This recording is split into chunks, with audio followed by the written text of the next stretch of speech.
Norman Granz. I was privileged to know Norman Granz for more than 50 years. As a journalist, I've gotten to know justices of the United States Supreme Court, cardinals of the Catholic Church, politicians, direct action pacifists, civil rights leaders, many other diverse public figures.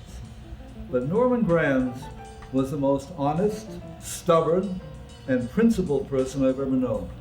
And no non-musician in the history of jazz has made a more permanent contribution to the living history of this music, in recordings and in such reverberatingly live performances as these Pablo concerts at Montreux.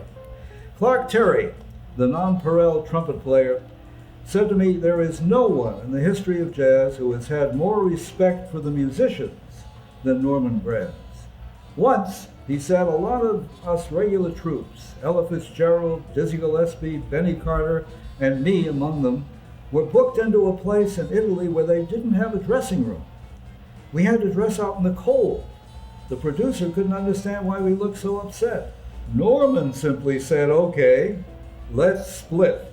Let's leave this place." As we left, the promoter was screaming about suing Granz. And Norman said in that deadly way of his, "Go ahead. I don't expose my people to this kind of treatment."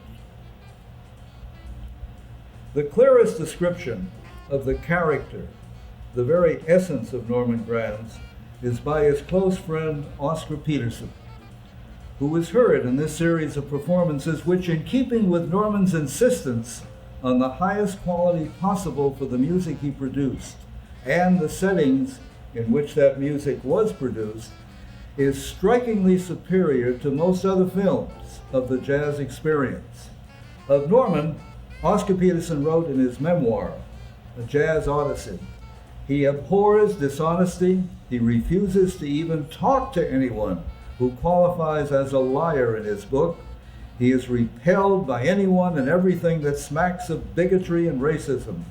From artists, he will accept nothing less than the best they have to offer each night. He is totally intolerant of injustices, Oscar continued, regardless of where they occur. He is generous to a fault, asks nothing in return. He is the man who has quietly footed the bill for burying various penniless jazz musicians and has continued to contribute in a low-key way to the support of their widows left behind. I would add that Norman also has great respect for future listeners to the jazz he wanted to preserve for posterity. And his record companies, he once told me, bookkeepers would say, why do you want to put out Roy Eldridge? Or why do you want to put out Ben Webster? They don't sell. Norman would answer, well, whether they sell or not, they're important. They should be recorded, and they're what I have my companies stand for. So we don't have to discuss this any further.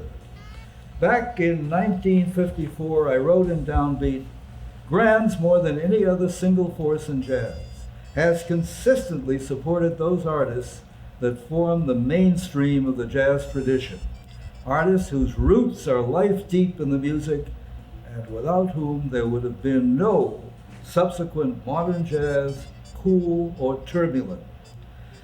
When you consider how much of the most vital and original contributions to jazz would not have been recorded or presented worldwide in concert or seen now without Norman Granz, it becomes clear how enormous his contributions to this music have been.